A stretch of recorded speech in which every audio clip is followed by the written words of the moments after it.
Assalamualaikum warahmatullahi wabarakatuh. Saya Rifki Atal Eka Putra. Pada kesempatan kali ini, saya akan menjelaskan berbagai materi yang dimulai dari materi ke-6 sampai materi ke-11 yang ada pada mata kuliah Akuntansi Manajemen. Nah, untuk materi pertama, saya akan memulai dengan materi analisis biaya volume laba. Nah, kata kuncinya ada di analisis biaya ya. Jadi ini analisis untuk menentukan biaya yang berdasarkan volume dan juga laba. Nah, indikatornya itu ada pada volume yang nantinya akan mempengaruhi laba. Jadi analisis ini itu berfungsi untuk mengetahui bagaimana sih misalnya harga dan juga unit itu berpengaruh terhadap laba nantinya, terhadap operating profit dari suatu perusahaan, atau operating profit itu bisa dikatakan laba yang ditimbulkan dari hasil usaha, dan juga nantinya ini akan mempengaruhi net profit atau laba bersih dari perusahaan itu. Nah, nanti net profit ini akan erat kaitannya dengan net profit margin juga, atau margin kontribusi yang diberikan oleh suatu produk terhadap laba di perusahaan itu. Nah, fungsinya apa sih? Misalnya kita mengetahui dari analisis biaya volume laba ini, nanti suatu perusahaan apabila sudah melakukan analisis biaya volume laba, dia akan bisa mengetahui harga jual produknya itu berapa.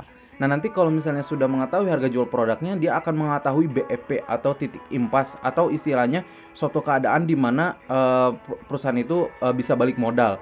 Nah, dengan analisis biaya volume laba ini nanti perusahaan bisa mengetahui juga gitu berapa nanti net profit marginnya, berapa nanti operating profitnya, dan juga manajemen itu juga karena sudah mengetahui hal-hal tersebut bisa eh, mempertimbangkan apakah perusahaan ini baiknya memproduksi bahan-bahan atau produk-produknya, atau lebih baik membeli bahan-bahan dari luar dan memproduksinya sendiri, atau nanti berbagai opsi lainnya. Jadi kurang lebih seperti itu. Dan kalau misalnya diwariskan sebuah grafik ya, nanti itu ada suatu grafik ya, ada satu garis linear yang dia semakin ke kanan dia akan semakin tinggi.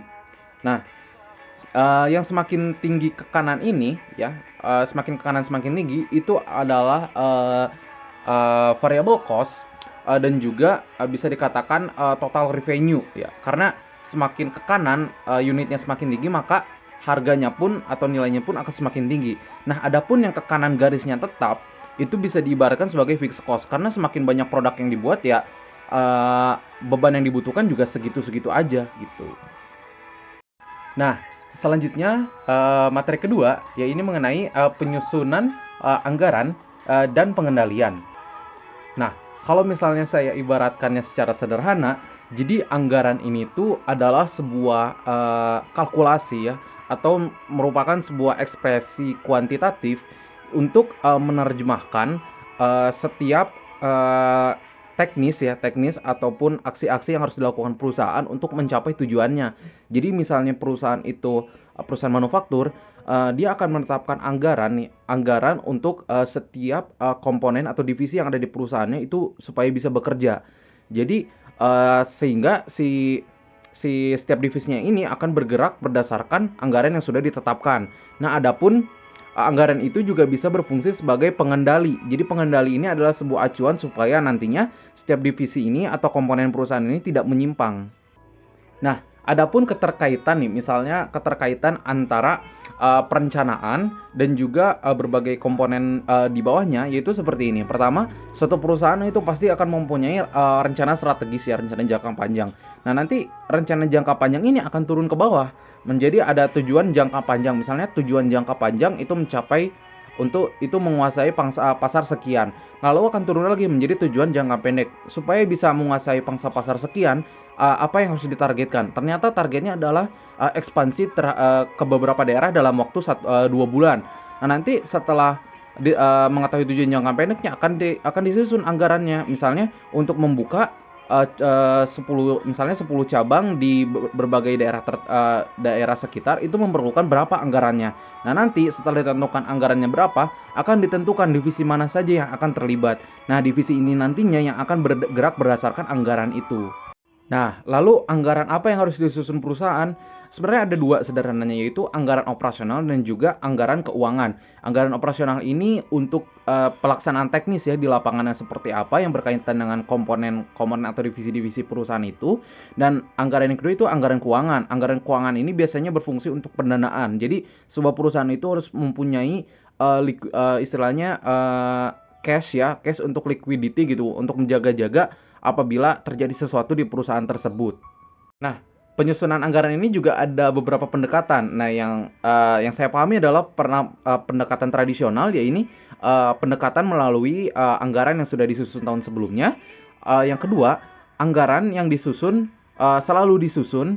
Yang kedua adalah pendekatan dengan anggaran yang selalu disusun itu mulai dari nol lagi. Jadi walaupun sebenarnya proyeknya sama dengan tahun lalu, tapi pasti akan dikalkulasikan ulang untuk bisa mengetahui sedetail mungkin anggaran yang akan dikeluarkan. Dan yang ketiga, ini ada pendekatan di mana dari beberapa opsi proyek nih misalnya. Nah, nanti akan dicari proyek terbaik untuk dianggarkan.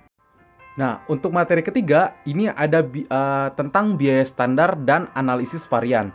Nah, biaya standar itu apa? Biaya standar ini hampir sama dengan anggaran tadi konsepnya. Jadi, biaya standar itu adalah biaya yang memang sudah dipatok oleh manajemen, khususnya bagian keuangan, untuk bisa diterjemahkan oleh bawahannya. Gitu. Jadi, bawahannya ini mempunyai suatu pedoman untuk melaksanakan tugasnya berdasarkan biaya standar itu.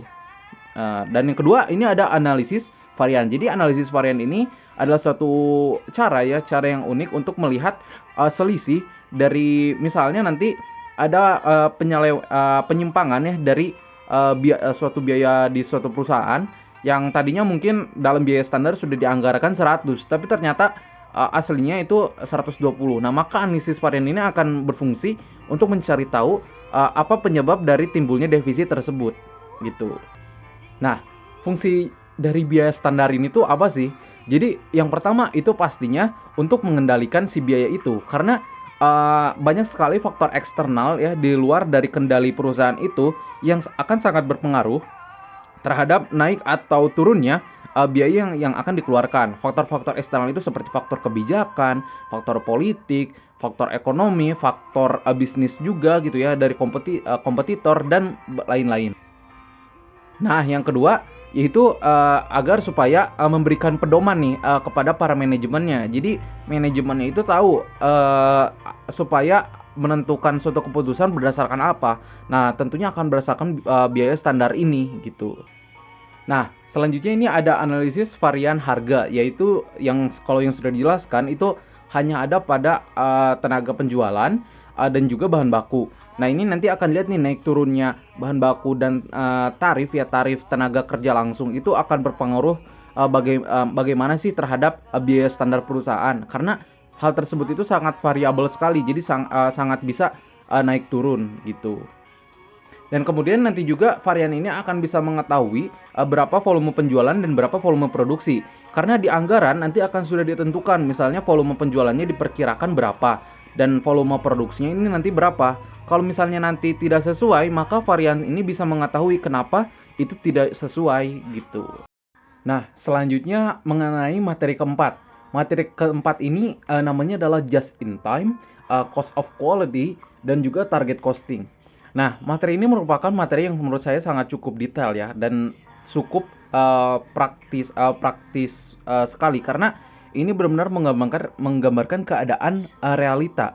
Jadi tidak semua perusahaan manufaktur itu benar-benar dia melakukan selalu mempunyai pembeli ya maksudnya, dan dia melakukan kontrak jangka panjang terus-menerus. Jadi ordernya akan selalu ada. Nah, belum tentu semua perusahaan manufaktur seperti itu.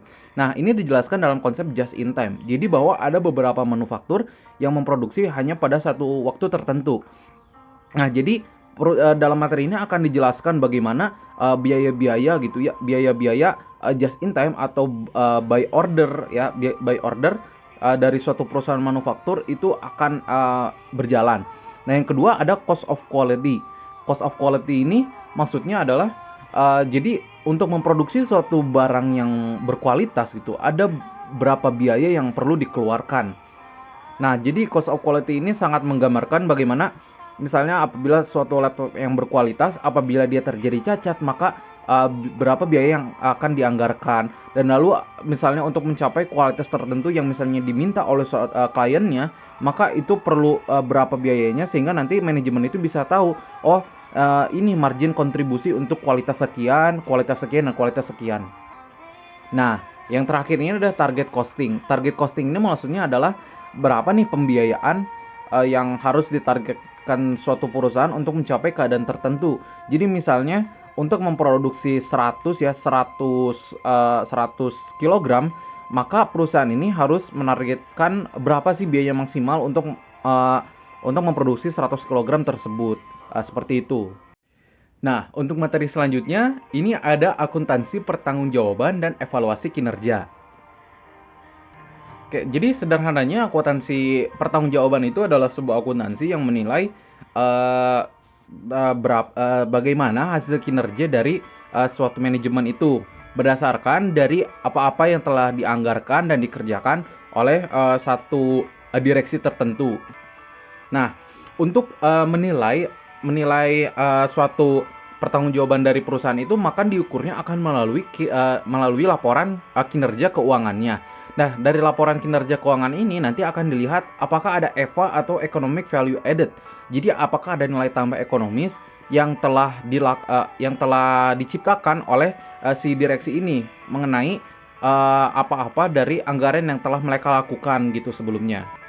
Nah, selain melihat dari economic value added, nanti juga akan lihat dari ROI atau return on investment-nya. Jadi kan perusahaan ini sudah diinvestasikan atau dimodali dengan harga tertentu. Nah, dilihat juga nih bagaimana kinerjanya dengan penghasilan laba perusahaan itu. Jadi akan lihat seberapa persen ROI-nya. Nanti akan dilihat ROI-nya ini akan bertumbuh dari tahun ke tahun atau bagaimana, seperti itu. Nah, lalu mengukur kinerjanya ini bisa melalui 3 dimensi. Yang pertama ada dimensi laba, dimensi biaya, atau dimensi pendapatan. Jadi kalau misalkan melalui dimensi biaya, apakah biayanya ini sesuai dengan biaya yang dianggarkan atau tidak? Lalu yang kedua, apakah biayanya ini melampaui target laba atau tidak? Nah, yang ketiga, apakah pendapatannya ini melalui pendapatan yang telah ditetapkan atau tidak? Apabila itu melampaui ekspektasi semua, maka bisa terbilang kinerja dari perusahaan ini cukup baik, seperti itu. Nah, selanjutnya itu ada materi terakhir yang ini mengenai pengukuran dan implementasi dari strategi balance scorecard. Nah, sederhananya ya balance scorecard ini adalah suatu kartu nilai ya yang untuk mengukur kinerja perusahaan itu berdasarkan perspektif finansial ataupun non finansial. Nah, jadi balance scorecard ini juga itu berfungsi nih agar perusahaan itu bisa tahu nanti apabila dilihat dari berbagai perspektif ini, apakah visi misi perusahaan itu sudah sesuai, apakah implementasi strateginya itu sudah sesuai. Nah, jadi dengan balance scorecard ini, si manajemen ini nantinya dia bakal tahu, jadi saya ini on the track terhadap goals-nya atau tidak, seperti itu. Nah, di balance scorecard ini ada 4 perspektif. Yang pertama perspektif keuangan, kedua ada perspektif pelanggan, ketiga perspektif bisnis internalnya gimana, dan yang terakhir itu ada perspektif growth atau pertumbuhan perusahaannya. Nah, fungsi balance scorecard ini apa? Yang paling utama dan paling basic adalah untuk mempermudah perusahaan ini untuk mencapai target strategisnya. Jadi sebenarnya yang paling utama itu. Nah, kalau ingin membuat balance scorecard, hal yang paling basic juga itu harus start dari visi misinya apa dulu. Nah, kalau misalkan visi misinya udah ada, nanti akan lanjut kepada strateginya. Strategi ini juga nanti ada banyak macamnya, ada strategi jangka panjang. Nah, kalau strategi jangka panjang sudah ada, baru nanti ke strategi jangka pendek. Nah, strategi jangka pendek udah ada, nanti ini bakal dilakukan juga ke penyusunan anggaran contohnya. Nah, setelah di penyusunan anggaran, ini baru nih melihat teknis-teknisnya di lapangan itu seperti apa, disesuaikan dengan komponen bisnisnya apa aja. Nah, kayak gitu.